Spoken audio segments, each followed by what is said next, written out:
Saudara-saudariku yang terkasih, di dalam masyarakat kita, di dalam keluarga kita, dan di dalam diri kita sendiri, itu tertanam keinginan untuk menjadi yang terhebat, yang terbaik, yang terbesar. Itu sudah mendarah daging. Tidak ada orang tua itu yang kasih pesan pada anak-anaknya yang sekolah, nak, kamu nanti kalau ke sekolah jadilah murid yang terbodoh. Nggak ada. Kamu yang sekolah yang pinter ya. Dan kalau anaknya juara, wah, orang tuanya bangga. Ibu-ibu cerita pada ibu-ibu yang lain, wah, anakku ini hebat ya, juara nilainya 10 semua, atau juara ikut nyanyi, juara TikTok, juara apalagi, bangga ibunya. Gak ada ibu yang membanggakan, wah, anakku goblok dewe nang sak sekolahan paling bodoh. Gak ada. Kalaupun punya, akan diam saja, nggak akan membanggakan. Jadi itu sesuatu yang dalam kehidupan sehari-hari itu wajar. Kalau mau sekolah, ya sekolah yang baik, kalau bisa jadi yang terbaik. Kalau mau kerja, ya nggak ada cita-citamu apa. Nanti cita-cita saya jadi pelayan saja.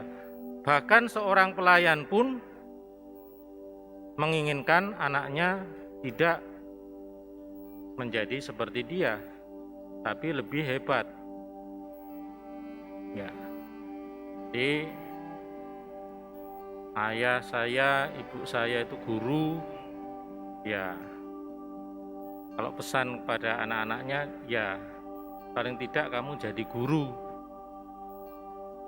Jangan kamu punya cita-cita jadi pengamen, pengemis.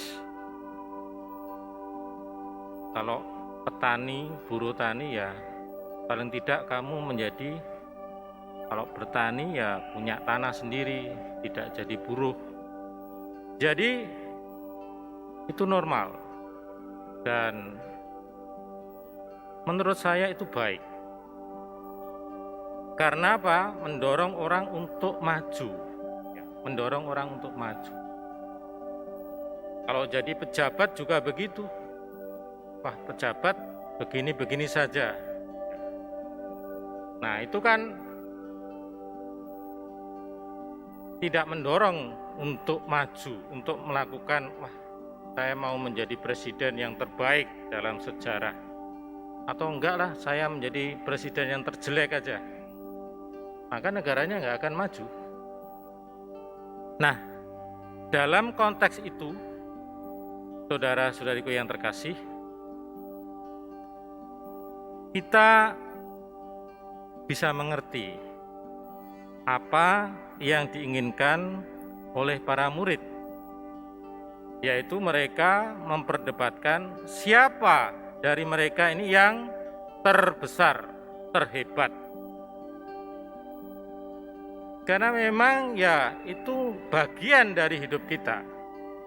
Makanya orang itu kan suka melihat kompetisi. Ya, kompetisi misalnya Indonesian Idol. Kalau olahraga, Piala Eropa, Piala Dunia, Olimpiade. Senang melihat siapa yang terbaik, siapa yang dapat emas.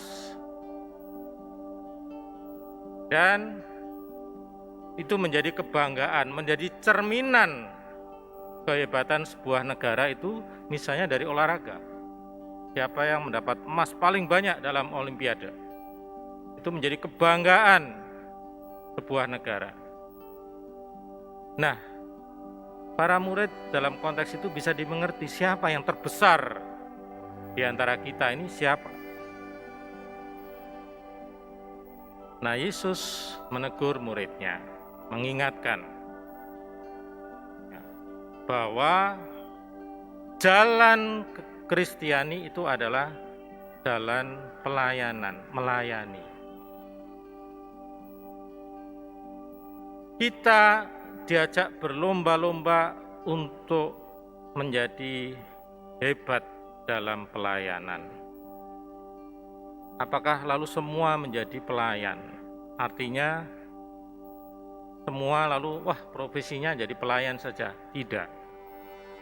Itu naif.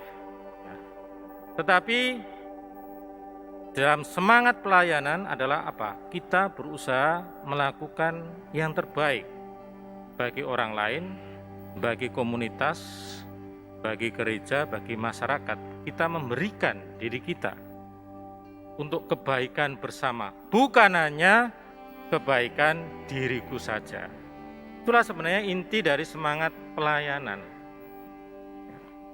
Maka ini SWAP ini kan terkenal, core-nya.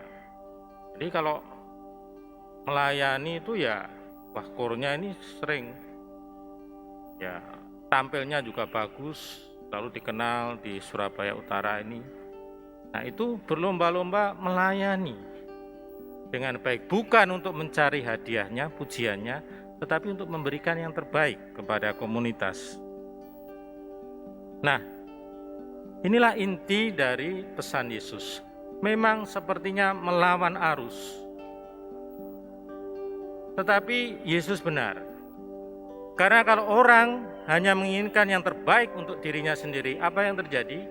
Yang terjadi adalah pertengkaran. Yang terjadi adalah dengki, iri hati, seperti yang kita dengar dalam bacaan kedua. Kalau Anda orang tua, lalu punya anak 3, lalu memuji, misalnya, ini loh anak pertama nih, kamu ini yang pertama ini hebat. Lalu membanding-bandingkan, kamu kok nggak seperti kakakmu? Kakakmu itu selalu juara. Apa yang terjadi? Anak yang kedua, yang ketiga, yang mungkin tidak punya kemampuan sehebat kakaknya, dia akan iri, dia akan marah terhadap kakaknya. Jadi nanti ada sibling rivalry, jadi ada persaingan dalam satu keluarga itu. Tanpa orang tua menyadari, lalu ada kebencian, ada pertengkaran. Mungkin tidak diungkapkan dengan pertengkaran fisik, tetapi ada rasa, ini orang tua ini kok pilih kasih, yang dipuji selalu kakak saya. Itulah yang terjadi. Ya. Maka pertengkaran bisa muncul karena orang berusaha ingin terbaik untuk dirinya sendiri. Maka bertengkar. Ya, maka saling menyerang. Ya. Karena itu saudara-saudara yang terkasih, nasihat Yesus sangat tepat. Santo Vincentius kita hari ini juga novena hari yang kedua, itu awalnya juga berusaha menjadi orang yang hebat untuk dirinya sendiri. Jadi dia ingin menjadi romo itu untuk naik status, untuk bisa keluar dari kemiskinan. Keluarganya memang bukan keluarga yang miskin, tapi keluarga yang sederhana. Dan untuk menjadi punya status ekonomi, status sosial yang tinggi, salah satu jalan adalah menjadi romo, dan menjadi romo di kota besar. Maka dia yang dipikirkan itu duit, bagaimana bisa jadi pastor paroki, bisa ini supaya dapat duit yang banyak. Tetapi apa yang terjadi ketika dia memikirkan dirinya sendiri, dia selalu gagal, bahkan dijadikan budak. Punya uang dicuri, lalu ditangkap bajak laut jadi budak ketika dia mengejar uang yang dicuri itu. Ketika obsesinya itu hanya untuk dirinya sendiri, terjadi banyak kegagalan. Tetapi ketika dia berusaha melakukan yang terbaik untuk orang lain dengan pelayanan yang tulus kepada orang-orang yang tidak akan bisa membalas dia, ya orang-orang miskin itu kan kalau kita bisa melayani kan tidak bisa diharapkan nanti untuk balas budi, ya memberikan kepada saya balik, ya. Tapi pelayanan dia dengan tulus, justru uangnya itu mengucur deras, ya. dia dapat dari raja, dari ratu, dari para bangsawan untuk karya pemberdayaan orang miskin. Ya, ini kelihatan.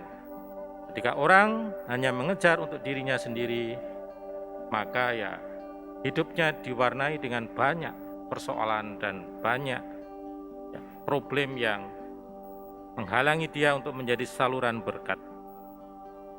Kita pun diajak punya semangat yang sama. Kita memang harus menjadi lebih baik, ya, menjadi lebih baik dalam segala hal, tetapi menjadi lebih baik juga sekaligus menjadi lebih banyak memberikan berkat kepada orang lain melalui pelayanan-pelayanan kita. Dengan begitu, ada keselarasan, keinginan untuk maju, dorongan untuk maju, sekaligus dorongan untuk melayani lebih baik, lebih banyak, dan lebih besar, sehingga kita layak menjadi pengikut Kristus. Amin.